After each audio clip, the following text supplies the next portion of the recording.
What's up guys, it's Flameon from Flameon Miniatures, and today I have for you a very special video that is going to start a whole new series of video tutorials that I will start to produce from now. But before I start talking about this, I would like to ask you to subscribe to my channel in order to don't miss the latest videos. And now the thing is that I want to start a new series of video tutorials that will be about finishing the miniature, and also about another kind of a small series of tutorials about basics of miniature painting questions, because I receive a lot of questions from you about the basics. Many of you are asking me how much I dilute my paint, what brushes I use, how techniques work. So I think that it will be good to answer all of these questions through videos, and that will be one of the series. And today I will start it with presenting to you how I'm preparing miniature for painting. And I will start this with a very special miniatures for me. Mordor Orcs from Lord of the Rings. As many of you know, I am a huge fan of Lord of the Rings. I read the book when I was like 11, and I guess 1 or maybe 2 years later, the movies came out and they completely blew my mind away. Movies from Peter Jackson are absolutely masterpieces. I wouldn't change a thing in them, but of course some of things were not accurate comparing to the books, but okay, movies are different than books. But one of the first miniatures that I had in my hands back then were Mordor Orcs. Once again, here they are. And looking on them from the perspective that I have now, I am impressed with how many different models you have in this box. Because finally here we have not only different weapons, but also different sculptures, what will allow me to create maybe a bit longer series of tutorials, because I also got a box of Easterling warriors, because they are getting new models now. But let's face it, when I will present to you how to paint one Easterling warrior, you will know how to paint all of them, while orcs have different sculptures, different weapons, different clothes, different helmets, different shields. I always really like that about these Mordor Orcs. So I'm really excited to start working on them. So my idea for this series of tutorials is that I want to make entire miniature from start to the end, what is quite different from what I do on daily basis, because as you know, when I'm painting my miniatures, it takes forever to finish them. I like to spend a lot of time on creating very smooth, contrastful blendings. But, well, when you spend 200 hours on painting one miniature, you get quite tired with it, and I would love to remind myself how it was to start and finish miniature in one session. So that will be it. And so today's video will be like 2 in 1. So I start working on the orcs, and I also will focus on the first video on presenting you how I start with miniature, how I cut it from the mold frames. I don't remember how it was called. How I remove mold lines, how I polish the details that are in places where the mold lines appear, and how I spray it. So this is the first very basic video. I think the next one will be about paint consistency. So yeah, I thought it's a good idea to explain everything like I just did. So I hope you will follow this series. And yeah, and I will not only paint Lord of the Rings miniatures, I am thinking also about more classical miniatures from Warhammer and Warhammer 40,000.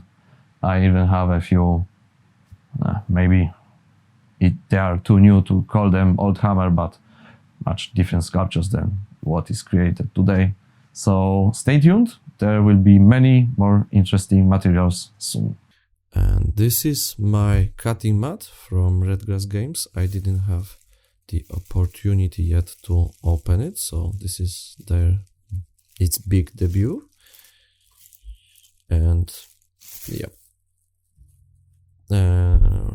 in case if you don't have something like this, that's a very useful thing, because in our hobby we need to cut things from time to time. But back to this in a moment. I can see that in the box with the mat was also color wheel.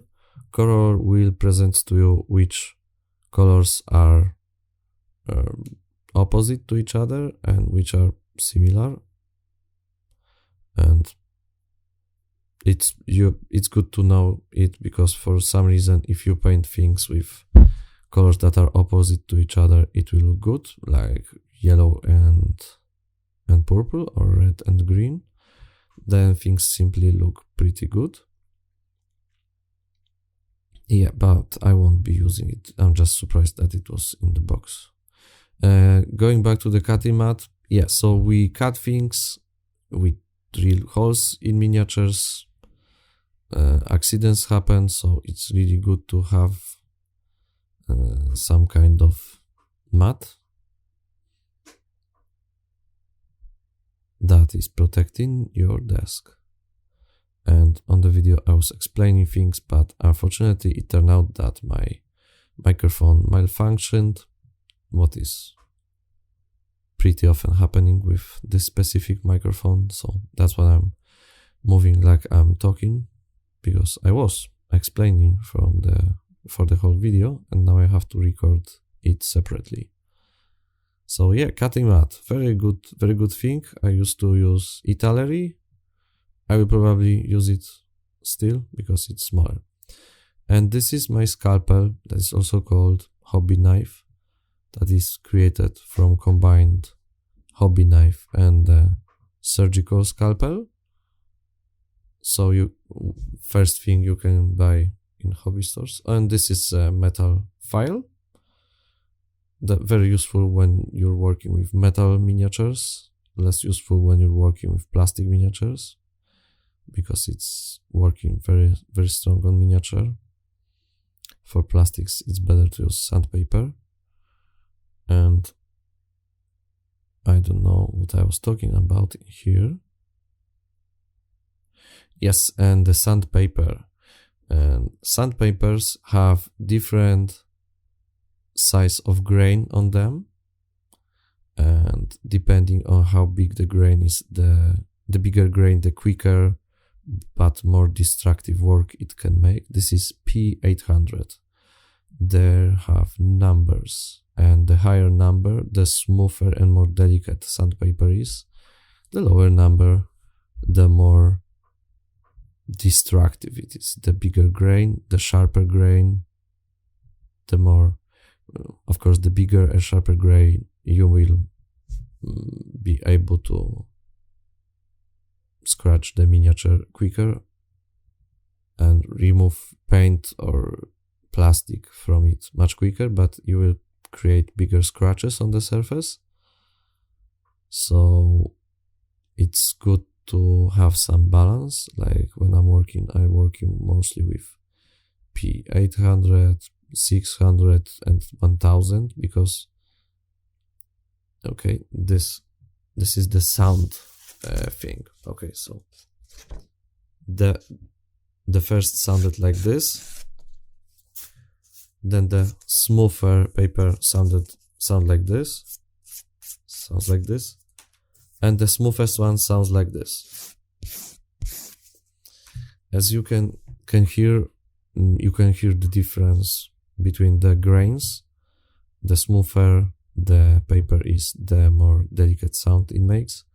But you don't want to use too smooth, too delicate paper, because working on polishing miniature would take you forever and with very high number, you could probably not even remove the details that you want to remove and polish ever, because it works very gently. And I also prefer to use this one. This one is, I guess, 1000, because you're removing things with it in pretty normal speed, but you're also not creating a smooth surface as with higher numbers. And it's important because thanks to these micro scratches, the paint sticks better to the miniature. And going back to my hobby knife, I'm using a real surgical blades that I'm buying in a medical shop. It came in a box of 100 blades, and they were pretty cheap.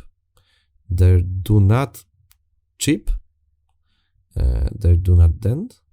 They just became less and less sharp with time, but on the beginning they are very sharp, they work very good.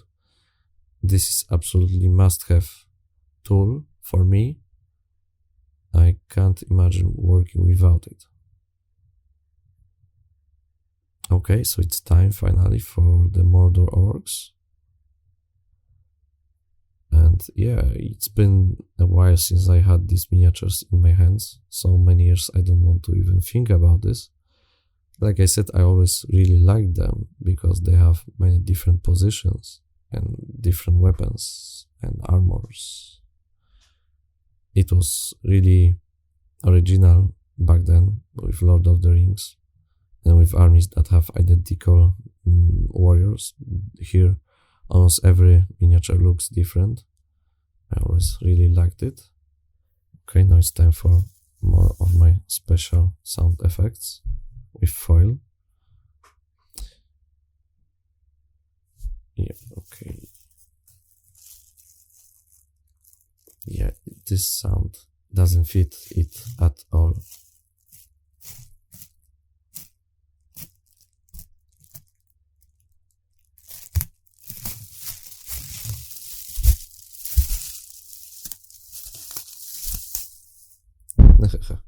But I think it was fun to make it. Okay, so now it's time to finally see those miniatures. I used to see them mostly painted terribly back then, so I didn't had the opportunity to, because I never had the new ones. My colleague was playing with Mordor. I was playing with Minas Tirith, so Gondor. So I never had the opportunity to look at their faces before they were massacred with my colleague, and I can say that they have more facial expression than I expected. Okay, and this is a sprue cutter, actually just cutters, but when you cut sprue with it, then they become sprue cutters. And yeah, you need something to release the miniature from the sprue. So yeah, it's pretty easy. Do not do it with a hobby knife. You will probably bend some detail on a miniature. You need cutters. Okay, let's see him better. Okay, so as you can see, he looks like he has dreadlocks. But like I said, I think, oh yeah, and this is, there are always some sprue leftovers on a miniature that we will have to remove soon. And this is where the hobby knife comes, especially for the biggest problems.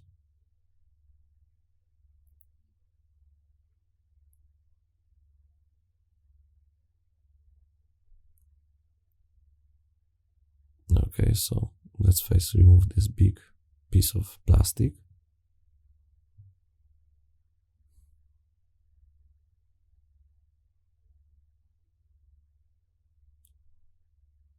So yeah, I'm using my hobby knife in a normal way.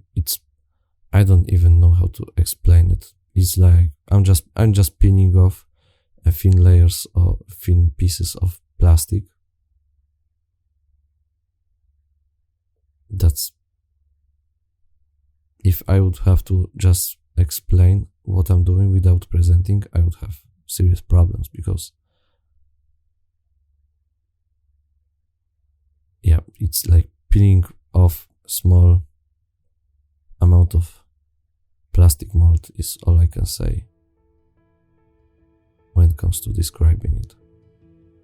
So yeah, I'm trying to clean up the mold line. Mold line appears in places where two sides of the mold meet together, because when you have your miniature sculpted and you want to have copies, you create mold and you create first half of it, and you need to decide where will be the place where two sides of the mold will meet, and you usually try to put these lines in places where it will be easy to fix them, because mold lines will appear.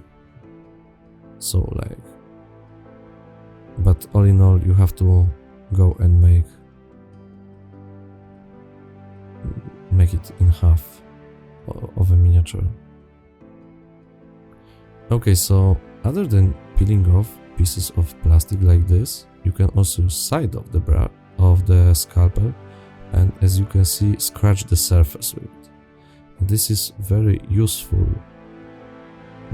technique, because you can work a little bit like with sandpaper, but you have more precision, because it's still element, the scalpel, and you can put it in places where you cannot exactly put sandpaper, like in here. You won't have a smooth surface as with sandpaper, but you can reach to the details that are unreachable with sandpaper, and this is very, very useful. Like here, I'm scratching the mold line again. And this is when the sandpaper comes. And here I can reach this detail, so I'm polishing it. And it will look. And here is a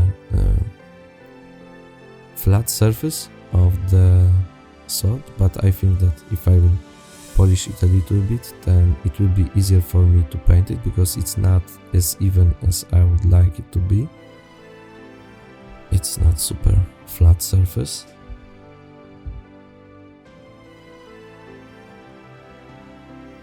Another detail to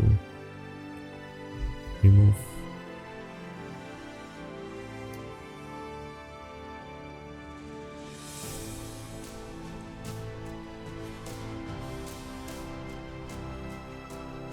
Yeah, so where I can go with it, I go. By it, I mean sandpaper.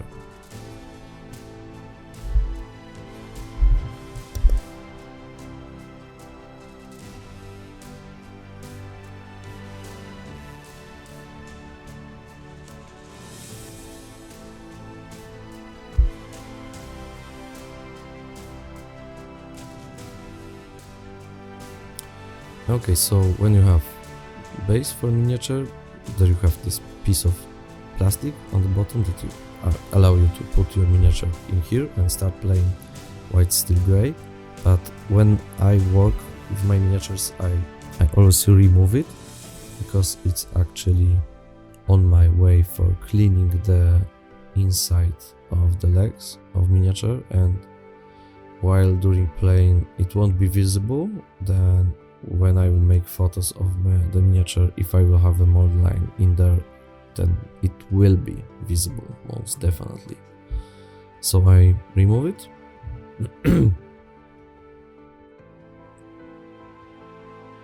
And I will drill a hole in the orc's leg.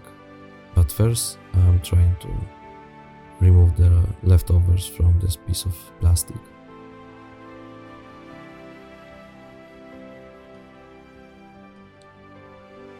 And now I can, as you can see, easier access the inside of his legs.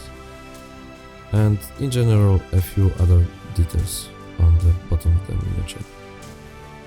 I also want to have his face to be prepared very well. Do not have any visible mold lines because face is the point on the miniature on which we focus the most. So I want it to look really good.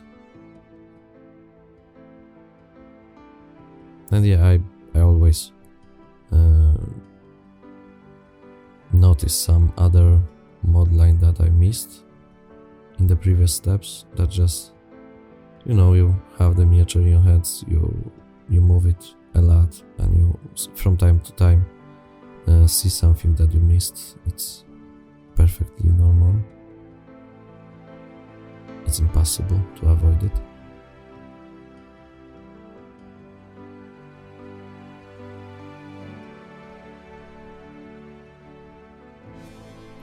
And now finally the hand drill. And I'm drilling the hole, and I'm trying to make the hole through his leg, because a piece of metal, it has to go in there. You will see, it's like paper clipper. Paper clipper? I'm not sure. So it's a regular paper clip. You cut it in a way to make it like this. Thanks to this, it will be sharp on this edge. Now I take glue, and I like to work on it above base and remove this amount that is too much on the base, on whatever else piece of paper can work too. And I put it in the hole that I made in his leg. I let him dry a little bit, then I can put him on a wine cork. If you don't have wine corks, I'm pretty sure you can buy them on eBay. I have quite a few of them, and I like to work with them because they are very light and pretty comfortable in hand. And then when I will be painting the miniature with base paint, thanks to position which you can see right now, it will be easy for me to access all the details that are normally hidden because they are on the bottom of the miniature, like just below his whatever he's wearing, and on his legs and between his legs. Thanks to have this position, it will be easier. And yeah, I will work with my airbrush, and I am using this pressure for painting. I was previously using too much pressure, and I am using this airbrush that I have no idea how to pronounce. Harden and Standback, something like this.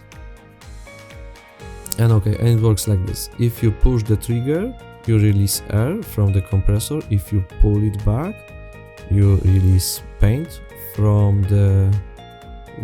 this on the left. So when you want to paint, you need to push it and pull it back,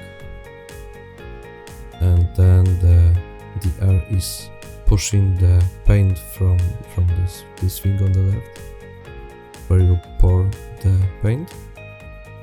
So, but yeah, I'm using surface primer from Vallejo and a lot of paper, toilet paper or paper towels. It doesn't matter. The thing is that you need to be prepared that the paint will be spoiled, because paint is like that. It's pure chaos. You don't know when you will spoil it, how much, and in which direction. You need to be always prepared for the worst.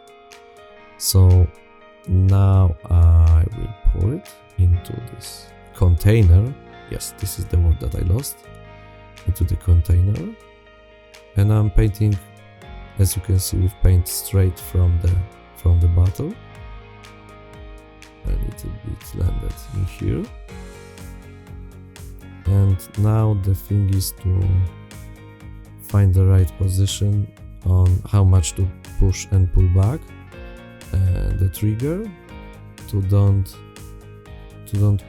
put too much paint at once on a miniature. And here I have no idea why the miniature is blurry. I just don't. It's some kind of it's camera made this decision, not me. It's the camera is trying to help, but it does not. So as you can see now, I can easily access all the details, also those that are on the bottom of the miniature and below the details. And I'm always starting painting with painting from the bottom to the up. But I'm painting in 2 stages. First I paint it like that. Don't try to apply too much paint. Don't try to create awesome, great, solid layer at once. Let it dry. In the meantime, take another miniature, spray it, or just let the miniature dry out. If you apply too much, if you won't let the paint dry out, the effect will be very bad, and well, it won't work, and many details will disappear under a very big amount of paint. So let the paint dry before you apply another layer. And now the thing is that I apply the second layer, starting from painting from the up to the bottom parts. And after these 2 layers, everything will look really good. And that would be it for today's video tutorial, because it's all just about preparing the miniatures for painting. So they are now prepared, they are black, they are polished, mold lines are removed, and they are ready. So that would be it for today's video tutorial. I hope you enjoyed, and soon I will have new videos, so stay tuned. Bye!